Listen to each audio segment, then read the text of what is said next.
Buenos días, hermanos y hermanas, y aquellos que todos los que se conectan, tenemos que usar esta palabra, conectarse a la reunión.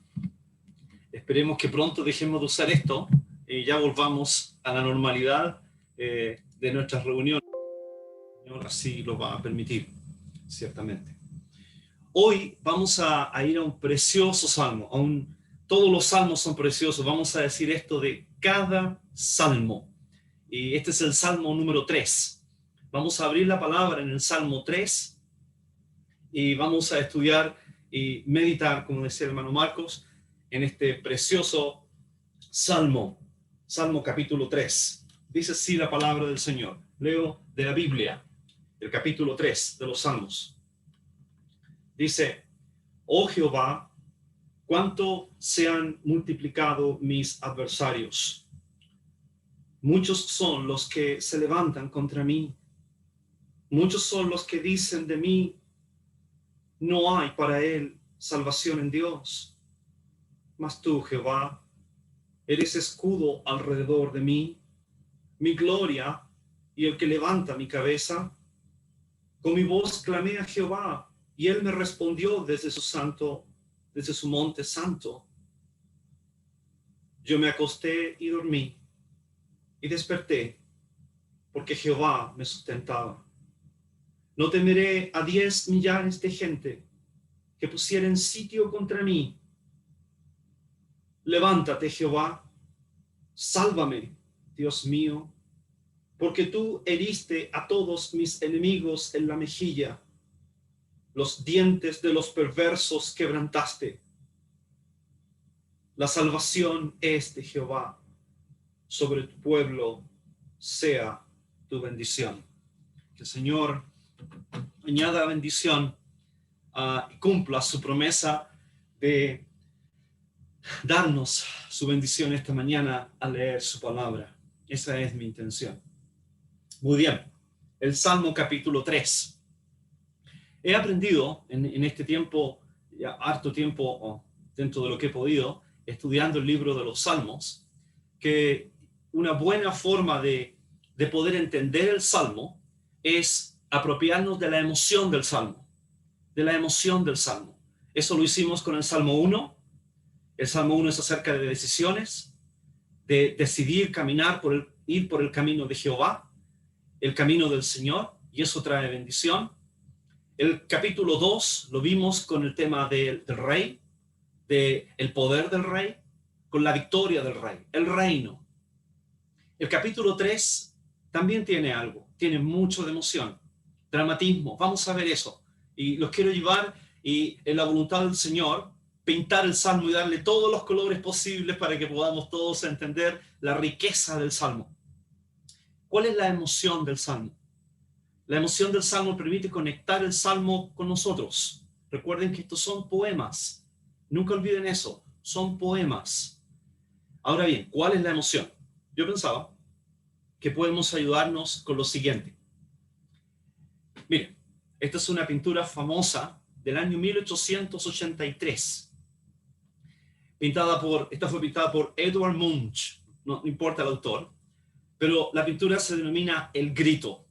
A alguno le gustará, otro no le gustará, pero le puedo decir que si va a Noruega, va al Museo de Noruega, esto cuesta millones. Fue subastada por millones y millones. Muy cara. A alguno no le gustará, pero es obra del expresionismo. Muy bien.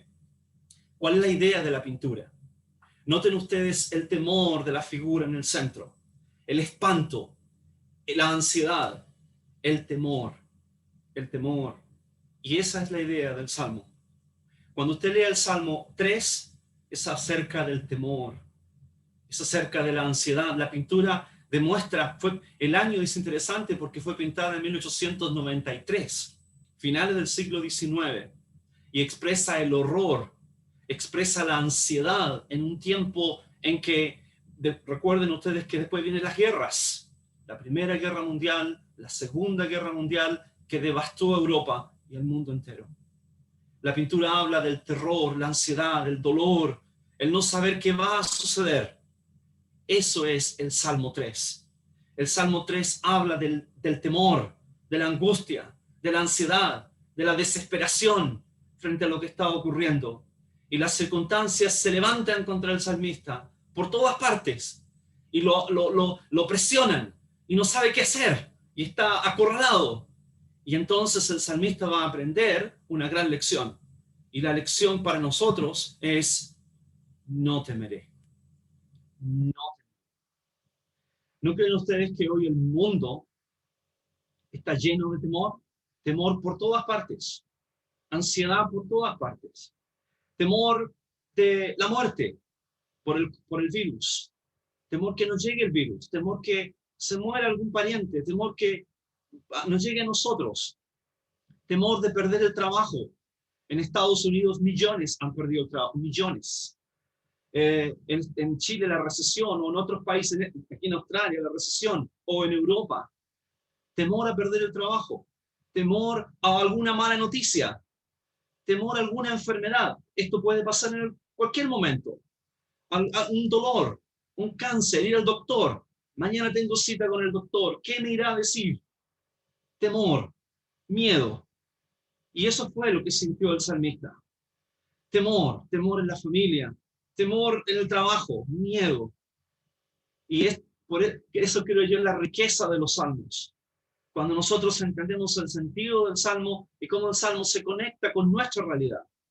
Con nuestra realidad. Este salmo es extremadamente realista y práctico a lo que es el temor y la ansiedad humana. ¿Quién puede levantar la mano aquí en esta reunión Zoom meeting y decir: hermano, eso no me toca? Hermano, usted está hablando un mensaje que no tiene ninguna conexión conmigo. Me imagino que no hay nadie. Entonces este mensaje es para todos los que escuchan. Muy bien, esa es la emoción del salmo. Les propongo la siguiente estructura del capítulo 3 de los salmos. El salmo es un poema, recuerden siempre eso, es un poema. Vamos a dividir el poema en tres estrofas, Vamos a ver en el versículo 1 y versículo 2, vamos a ver la oposición creciente contra el hombre de Dios. La oposición crece contra el hombre de Dios. Vamos a ver eso interesante, cómo el versículo 1 y 2 manifiesta eso en colores, en tres dimensiones, y el poeta va a usar una serie de estrategias literarias para hacernos entender la tremenda presión en la que estuvo este hombre de Dios. Entre el versículo 3 al 6 tenemos tener calma, calma en medio de la tempestad, paz en medio de la tormenta que nos cantamos a veces, teniendo calma, teniendo sosiego, teniendo calma, tranquilidad, en medio de terribles dificultades, en medio de terribles circunstancias. Cuando predico esto y cuando preparaba el mensaje, créanme, el primero que está escuchando el mensaje es Renzo Bravo, es el predicador. Este mensaje es para mí. Créanme.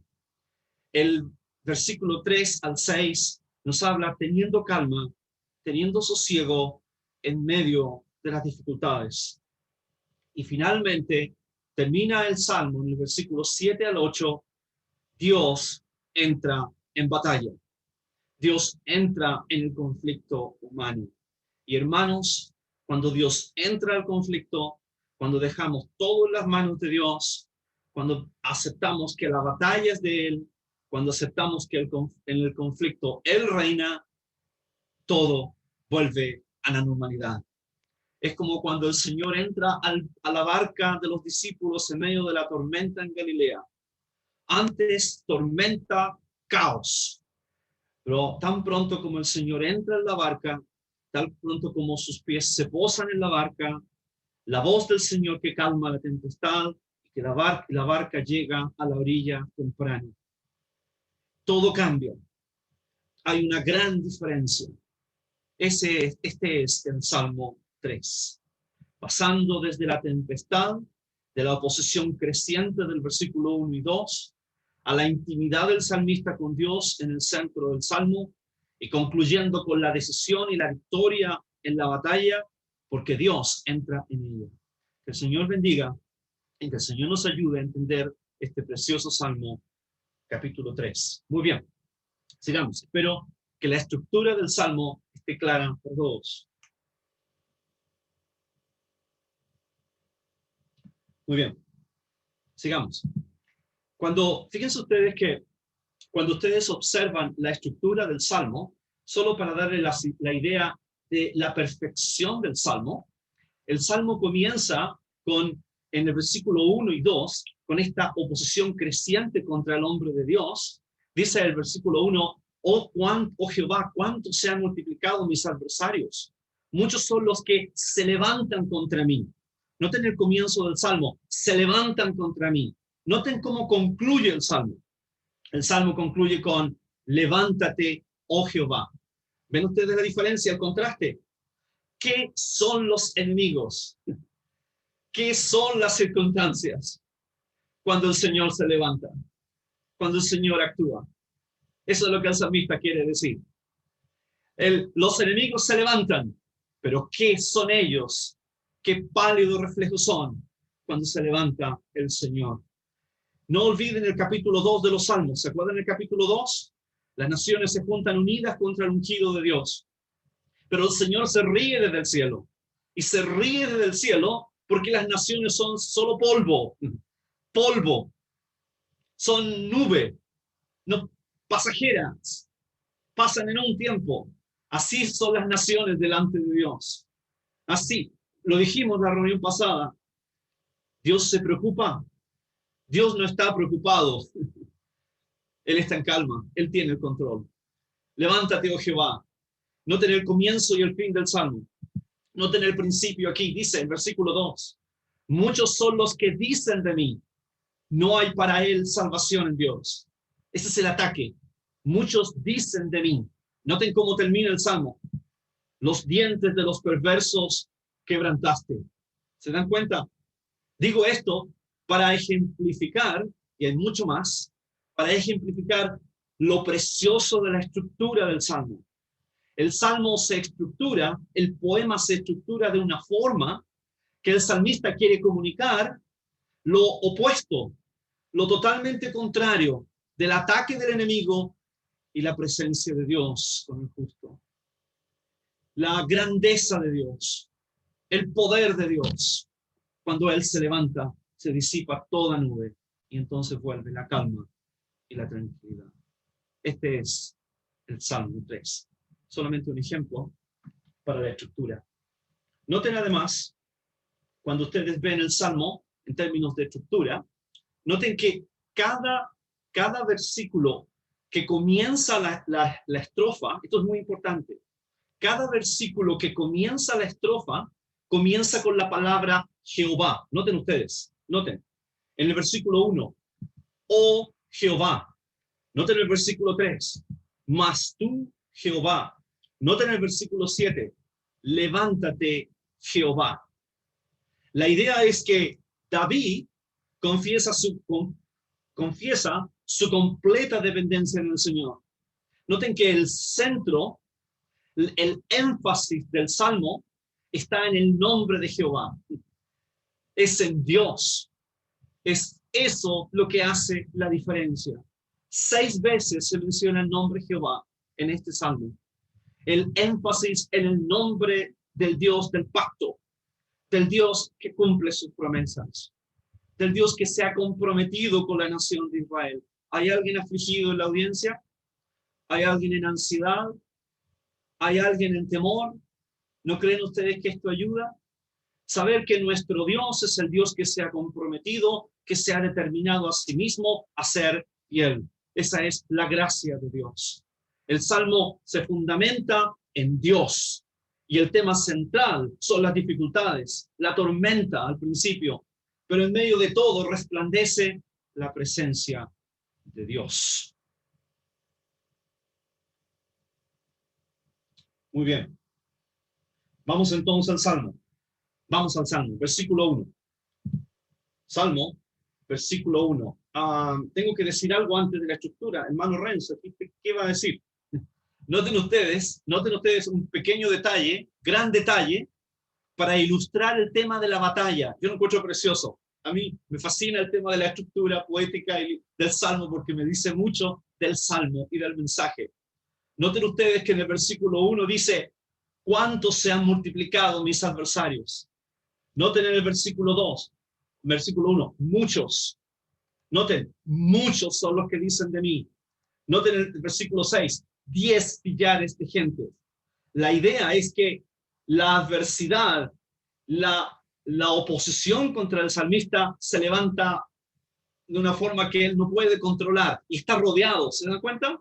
Noten la estructura. En el versículo 1 son muchos. En el versículo 6 son 10 millares. Está rodeado. No tiene salida. Esa es la idea del Salmo. Qué preciosa es la palabra del Señor. Para ilustrarnos, el hombre está acorralado, el hombre está sitiado. ¿Qué va a hacer? ¿Cuántas veces tú, hermano, has estado en las mismas circunstancias? No sabes qué hacer. Estás sitiado, lleno de temor. Hay un himno precioso que cantamos, lleno de angustias y temor. Lleno. Preguntas, no sabes qué hacer. Y créeme que hemos estado muchas veces en esa situación. Pero el Señor es fiel. Y esto es lo que nos enseña este salmo. Versículo 1. Vamos al versículo 1. Dice así la palabra del Señor. Dice, el subtítulo o la inscripción es importante en el Salmo. Dice, Salmo de David, cuando huía de delante de Absalón, su hijo. La inscripción es muy importante porque nos da el sentido realista, es realista del Salmo. Es real. David está experimentando una tremenda angustia. David es un hombre de guerra. Es interesante que el Salmo 3, oh Jehová, cuántos se han multiplicado mis adversarios, es una guerra, es un conflicto. Entonces usted me dirá, hermano, pero está muy cerca el Salmo 2. El Salmo 2 era de victoria, hermano. Usted nos dejó en el cielo. Nos dejó en el cielo cuando el pacto de Dios, el reino de Dios, la victoria del Mesías. Y ahora usted nos cuenta de guerra. Pues bien, la idea es como que usted entra en el Salmo, entra a una guerra, entra a un conflicto. Entonces es como ir a la guerra y las flechas te empiezan a caer. Las flechas empiezan a caer de todas partes cuando entras al libro de los Salmos. Pero al mismo tiempo, y eso es lo precioso, estás bajo la protección de Dios. Hay un escudo que protege al salmista. Y va a experimentar en la guerra, en el conflicto, la presencia del Señor. La presencia del Señor. Hermanos, siempre escuchamos que la vida cristiana no es rosas, no es un camino de rosas. Y tú lo sabes bien. No es algo que sea fácil. No es como escuchaba aquellos, los predicadores de la prosperidad, ¿verdad? Los que dicen del evangelio que vas a ser millonario y que todo te va a ir bien. No es así. No es así. Vendrán las dificultades, vendrán las angustias, y vamos a ver más de esto. Pero la diferencia es que el Señor está con nosotros. Pues bien, este es el Salmo 3 en contexto. Esto es importante. Dice, y Salmo de David, cuando huía de delante de Absalón, su hijo. El contexto es el segundo libro de Samuel, capítulo 15. El contexto es David, rey de Israel, Absalón, su hijo, a quien él amaba, y su hijo empieza a ganar el corazón de la nación. Usted sabe el contexto. Absalón empieza a todos los que venían al rey, Absalón empieza a ganar el corazón de ellos. Como que Absalón les diera algo mejor que el rey. Pasan los años y Absalón conquista el corazón de la nación. Y empieza la revolución, empieza la guerra civil. Y la Biblia dice en el capítulo 15, versículo 12, que la conspiración crecía y se hacía poderosa.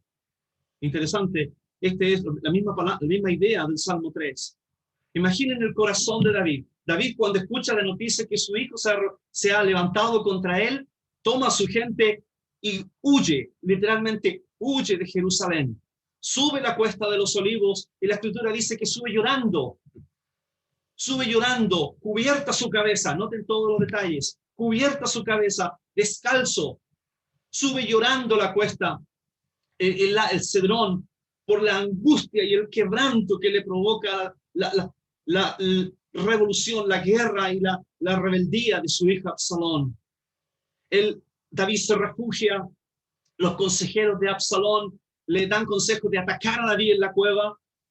Un consejero fiel a David sugiere que Absalón arme un ejército y ataque a David y lo destruya. Absalón acepta la oferta, envía un ejército y ustedes saben lo que ocurre. Absalón es muerto y la revolución termina. El pueblo que se levanta contra David es derrotado. Absalón es muerto y David dice las siguientes palabras en el segundo libro de Samuel, cuando él escucha de la muerte de su hijo. Dice él así, dice así la palabra de Dios. En el capítulo 18 de Samuel, segundo de Samuel 18, 32 al 33. Dice el joven David, el etíope, una persona que daba la noticia, David pregunta, ¿el joven Absalón está bien? Y el etíope respondió, como aquel joven sean los enemigos de mi señor el rey, y todos los que se levanten contra ti para mal. Entonces el rey se turbó. Estoy leyendo en 2 de Samuel 18:33. Y subió a la sala de la puerta y lloró. Y yendo decía así, hijo mío, Absalón, hijo mío, Absalón, ¿quién me diera que muriera yo en lugar de ti? Absalón, hijo mío, hijo mío. Creo que el Salmo 3 está puesto aquí. David tuvo muchas guerras. David era un hombre, como alguien dijo, un hombre sanguinario, un hombre de guerra. Recuerden que el Señor no le permitió construir el templo por ser un hombre de guerra. Era un hombre, él estaba acostumbrado a las guerras desde joven. Pero esta batalla es seleccionada aquí, al principio de los salmos. Es el primer salmo con inscripción. Es el primer salmo que tiene una inscripción que alude a la biografía de David. Porque esta batalla expresa el dolor del hombre de Dios. Usted es padre, yo soy padre.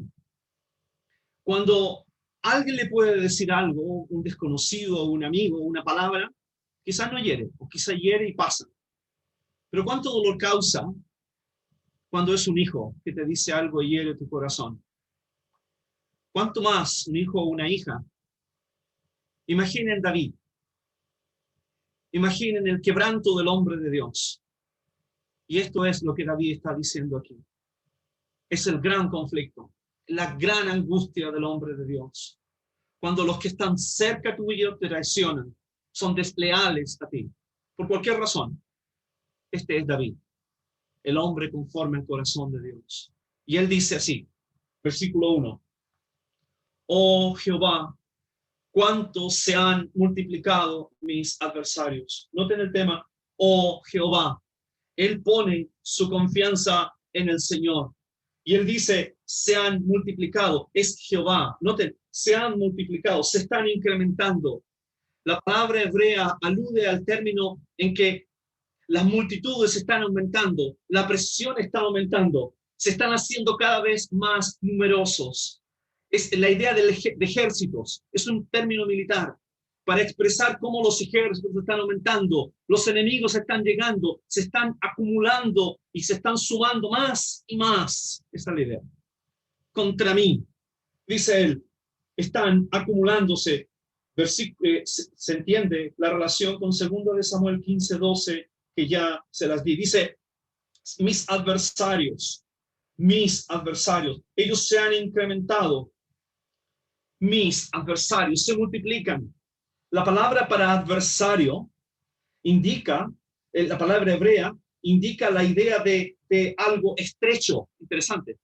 Indica la palabra algo estrecho, algo muy... Es como cuando ustedes ven la figura, por eso puse esta figura aquí, indica la pelea cuerpo a cuerpo.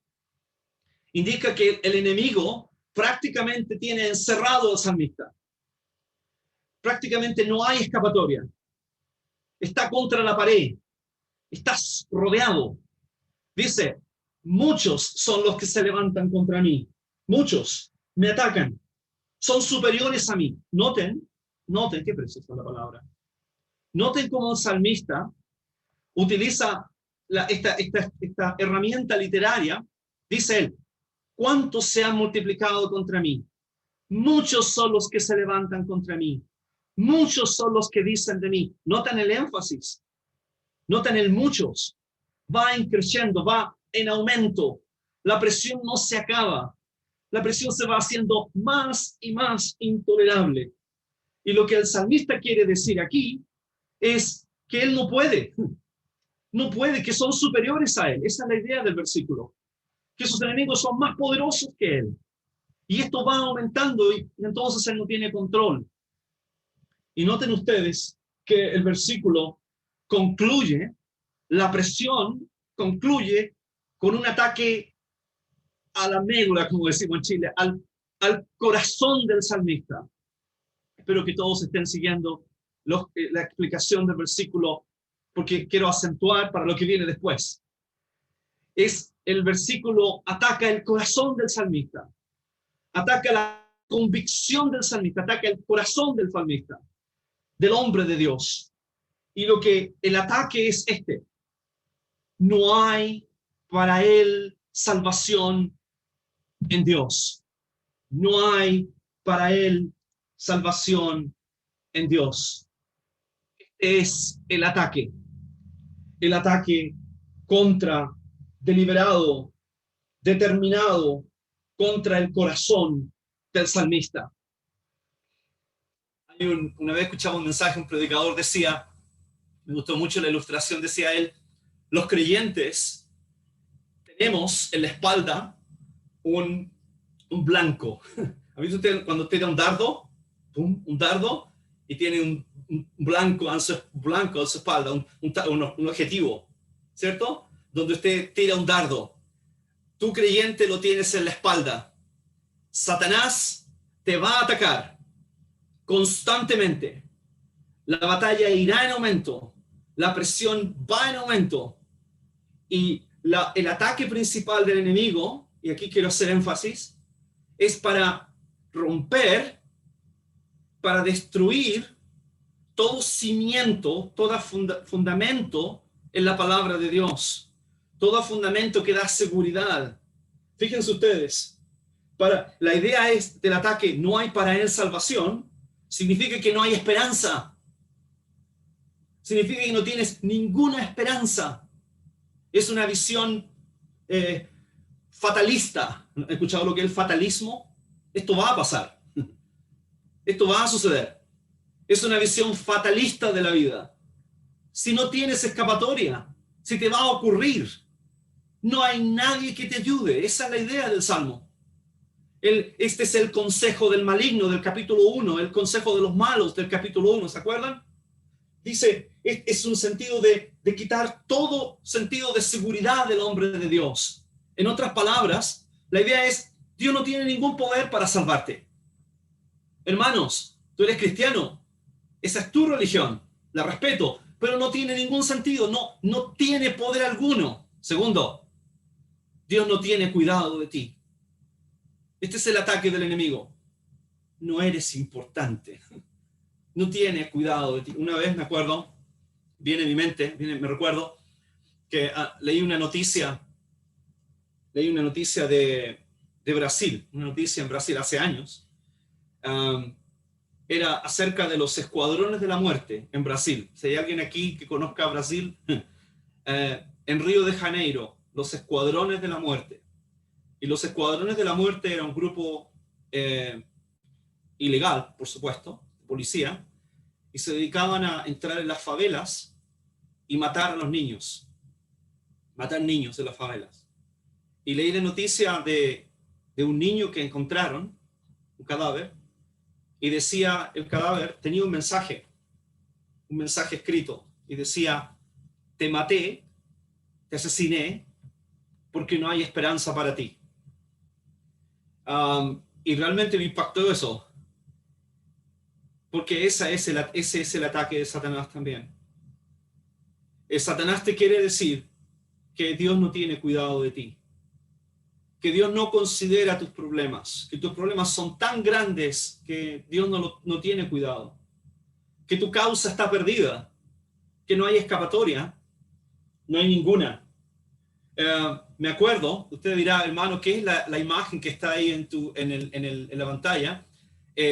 Ocurrió lo mismo, si ustedes familiares con el Antiguo Testamento, ¿se acuerdan ustedes cuando Sennacherib, esa imagen es de Sennacherib, del rey asirio, que años después, mucho después de David, cientos de años después de David, va a conquistar Jerusalén, conquista Israel, llega a las puertas de Jerusalén, y el rey Ezequías, lleno de temor por el gran poder del rey, ora al Señor porque el rey Sennacherib ha enviado al Rabsacés, a un hombre que le represente, y se ha parado en los muros cerca de los muros, visto a la gente que está protegiendo la ciudad, y les ha gritado, imagínense ustedes, les ha gritado en lengua hebrea para que todos entiendan, están protegiendo la ciudad de los asirios, y porque Ezequiel se los ha dicho, y Rabsacés les dice, no escuchen a Ezequías,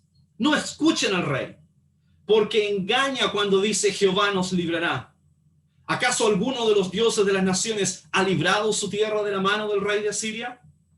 Ese es el mensaje del Rabsacés, ese es el mensaje de Satanás.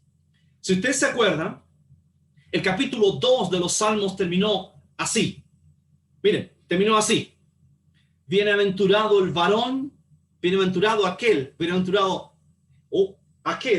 el hermano le está fallando la memoria. Bienaventurados todos los que en él confían. Bienaventurados todos los que en él confían.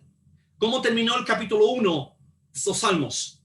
Dice, porque Jehová conoce el camino de los justos. Hermanos, Satanás quiere destruir esa verdad. Eso es lo que él quiere hacer. Tal como lo hizo en el capítulo 3 de Génesis, destruyendo la palabra de Dios, destruyendo la convicción en la palabra de Dios, destruyendo nuestro descanso en la palabra de Dios. Cuando estaba preparando el mensaje me acordaba de este versículo. ¿Se acuerdan? Quizá ustedes están pensando en el mismo versículo. Esperemos que todos estemos conectados espiritualmente. Me acuerdo de Efesios capítulo 6. ¿Se acuerdan de Efesios capítulo 6? Versículo 16. Dice, sobre todo, tomad el escudo de la fe, con que podáis apagar todos los dardos de fuego del maligno. Estamos en una batalla. Y el Señor me dice que tome el escudo de la fe. Porque el enemigo me va a atacar. Me va a enviar dardos de fuego. Querrá destruir mi vida. Y eso es lo que el Salmo 3 enseña. Qué precioso y qué grande es que al comienzo de los Salmos tengamos esta batalla. Sigamos. Versículo 3 al 6. Versículo 3 al 6. Versículo 3 al 6. Pero el hermano, alguno dirá, hermano Renzo, antes de seguir el mensaje, hermano, haga usted un comentario, que yo leo la mente de la audiencia. Después de algunos años predicando, uno desarrolla esa capacidad de leer la mente de la audiencia. El hermano Marco se ríe. Entonces, alguno dirá, hermano, usted no comentó la palabra Selah al final del versículo 2. No la comentó, y además se repite en el versículo 4 y se repite en el versículo 8. No la comentó, hermano. Muy bien. Hay diferentes teorías del significado de la palabra. No hay certeza acerca de qué significa. Unos dicen que significa pausa. Y me gusta eso. Pausa. Es como cuando usted va manejando, ¿cierto? Y dice, pare, stop, piense. Y eso viene bien con el versículo. Mediten en el ataque del enemigo. Piensen cómo él quiere destruir los cimientos y las convicciones del hombre de Dios. Otros dicen que puede significar, como es un canto, puede significar la música del Salmo. Me gusta también eso, porque me gusta la música. Puede significar la música como va en aumento, ¿cierto? Como va increciendo en el versículo 1 hasta que llega al tope y entonces al máximo, al clímax de la música, y entonces hay una pausa. Puede significar eso. Y hay una tercera versión que dice que puede significar el momento en que la audiencia que escuchaba el salmo se postraba delante de Dios en adoración. Puede significar la pausa, puede significar el cese y el interludio o el paréntesis en la música, la calma y el comienzo de la siguiente lectura, o puede significar el momento en que el pueblo de Dios se arrodilla y alaba a Dios por lo que está escuchando. Les queda a ustedes entender cuál es el significado. Hay muchas interpretaciones acerca de esto. Muy bien. Versículo 3 al versículo 6. Pausa, piensen, mediten, reflexionen acerca de esto. Versículo 3 al versículo 6. Teniendo calma en medio de las dificultades. Teniendo calma en medio de las dificultades. Dice el salmista, mas tú, Jehová, qué precioso el versículo. Dice, mas tú, Jehová, eres escudo alrededor de mí, mi gloria y el que levanta mi cabeza. Hermanos, este es un versículo para poner en el muro de tu corazón o en la casa y recordarlo para siempre. Dice, en medio de todo, recuerden el versículo 1 y 2, la dificultad está aumentando, está creciendo, los enemigos se están acumulando, el combate es cuerpo a cuerpo, la presión es insostenible. ¿Qué voy a hacer? ¿Qué voy a hacer? ¿Me voy a matar? ¿Qué voy a hacer? ¿Me voy a arrancar? Como dice el salmista, huiré a los montes, ¿se acuerdan? Huiré a los montes, me arrancaré cual ave, volaré cual ave. O el Salmo 121, alzaré mis ojos a los montes donde están los ídolos de Baal. ¿Dónde me voy a ir? ¿Dónde me voy a esconder? El salmista mira para arriba, mira para arriba y él dice, enfático, con énfasis, mas tú, Jehová. Y me gusta eso. Ojalá lo pudiera expresar con mayor claridad. Si hay alguien que escucha, este es el cambio, la transformación del lamento en confianza. Tú has cambiado mi lamento en baile, dice el salmista. El Señor ilumina mis tinieblas. El Señor transforma vidas. Dice el salmista, mas tú, es el énfasis del salmista, es la convicción. El hebreo, para los que saben en hebreo lo pueden decir mejor que yo, expresa la intensidad, la emoción del salmista. Es todo emoción, es todo intensidad, es todo, es como que el corazón del salmista se abre, mas tú, Jehová, no otro. La idea en el hebreo es tú, Jehová, y no otro. Tú solo, Jehová. ¿Qué es Jehová? ¿Quién es Jehová? Noten, dice, Él es escudo. Ahora, cuando usted estudia el Salmo, notará que el versículo 1 y 2 tiene 3 veces la palabra mucho. 3, ya lo vimos, para expresar la superioridad de los malos que acosan al hombre de Dios. Pero el salmista refiere ahora en estos versículos 3 características de Dios para responder al ataque del enemigo, para decirte, hermano, ¿qué es el enemigo delante de Dios? ¿Qué son los enemigos? ¿Qué son las circunstancias delante de nuestro Dios? Nada. Nada. Y el salmista puede decir, Jehová, eres escudo. Dice, noten el versículo, dice, eres escudo alrededor de mí. La palabra escudo, ustedes saben bien, en la antigüedad había, esta es una arma defensiva, interesante. Este es otro detalle del Salmo. Partimos con lo defensivo y vamos a terminar con lo ofensivo en el Salmo, porque así es la guerra. Primero el salmista en el 1 y 2 es atacado, ahora en el 3 al 6 él es defensivo, y en el final del Salmo va a ser ofensivo. Levántate, Jehová. Levántate, Jehová. Qué hermoso el salmo. Dice así, noten, Él es escudo. En la antigüedad habían dos tipos de escudos, o quizás más, no sé, pero dos principales. Estaba el escudo grande, ese que cubría el cuerpo total, y estaba el escudo pequeño. El escudo pequeño que habla de algo liviano, ligero, como en la imagen. Pero la palabra hebrea significa el escudo pequeño que sirve para el combate personal, para el combate cuerpo a cuerpo. Tiene que ser un escudo liviano que te permita avanzar y defenderte en medio de la batalla. La figura, creo que la figura es la siguiente. Cuando ustedes han visto esas imágenes de batalla, de guerra, cuando vienen las fuerzas por un lado, vienen las fuerzas por otros y colisionan. ¡Pum! ¿Cierto? En el centro. Y la batalla en el centro es álgida. Esa es la idea. Estás en medio del conflicto. Y el Señor te promete protección. El Señor te promete protección. Los enemigos han dicho, no eres importante. Tu causa está perdida. El Señor no tiene poder. Y el salmista responde, el Señor es mi escudo. El Señor es mi escudo, es mi gloria. Él levanta mi cabeza. Yo le hablo y Él me escucha. Yo me acuesto en descanso, en paz. ¿Cómo me pueden decir que el Señor no soy importante para Él? Esa es la idea del Salmo. Él dice, el Señor es un escudo. La idea es que es un escudo alrededor de mí. ¡Qué precioso! El Señor protege por todas partes. Él recibe el ataque. Por amor de ti, dice el salmista, por los vituperios de los que vituperaban cayeron sobre mí. El ataque es, Él lo recibe. Él lo recibe. Cuando atacaban a Moisés en el desierto, era el Señor que recibía el ataque.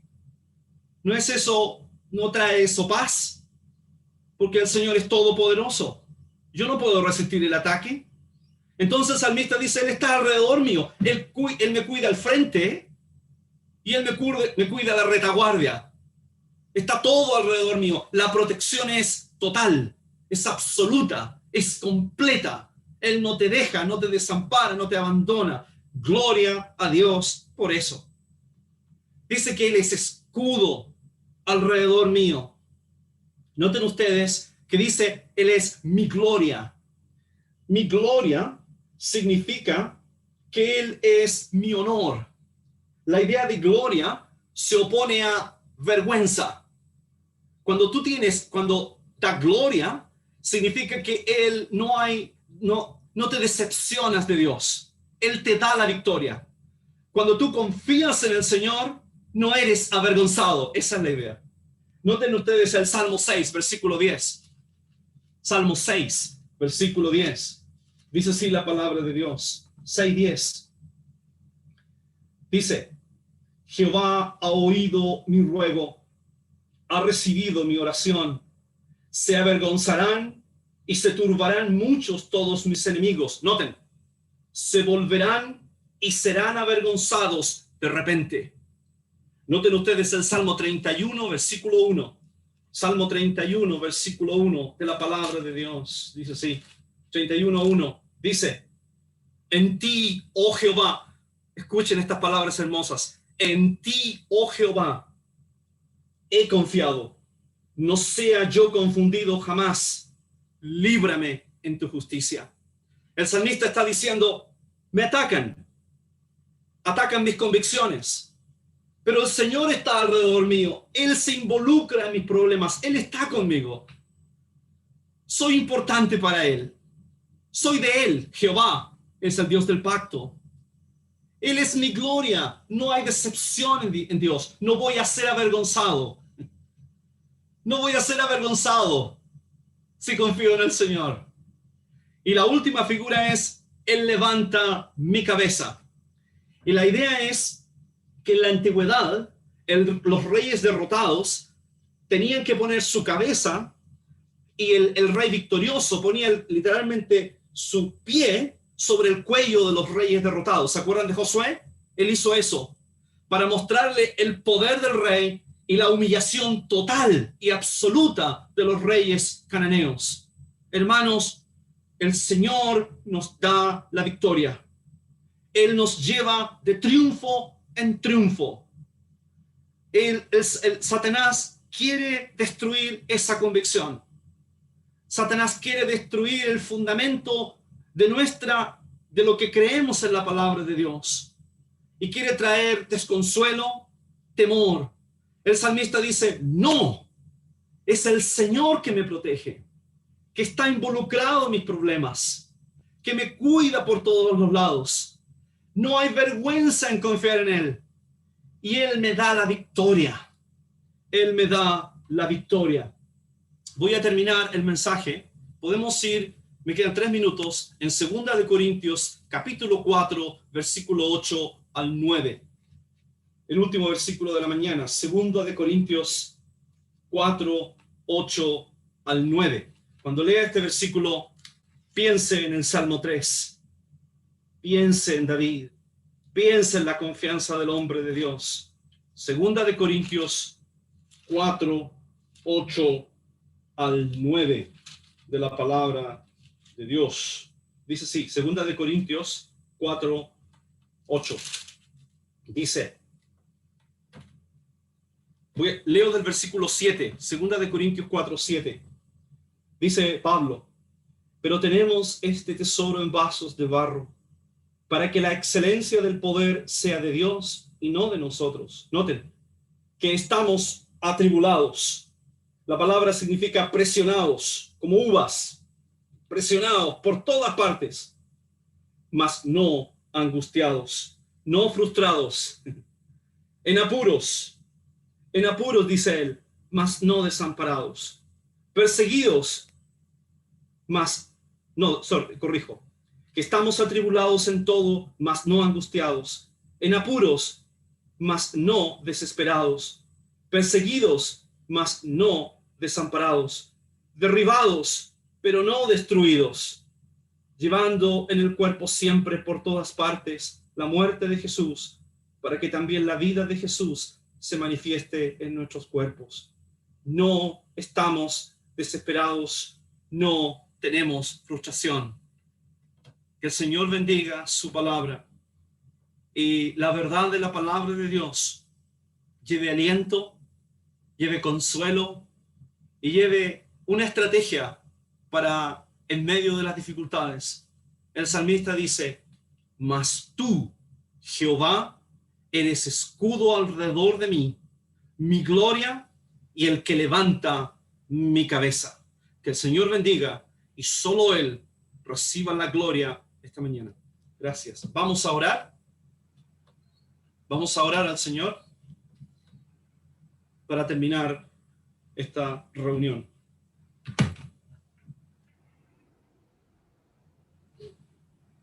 Bendito Dios, Padre Celestial, te damos gracias por lo real de tu palabra. Te damos gracias por lo auténtico de tu palabra.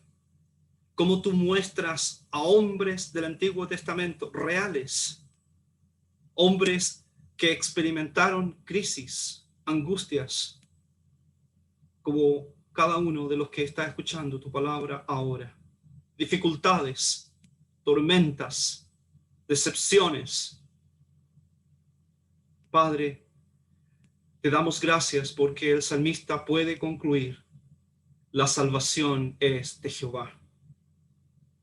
Padre Celestial, te damos gracias porque nuestro único socorro está en ti. Enséñanos a confiar en ti.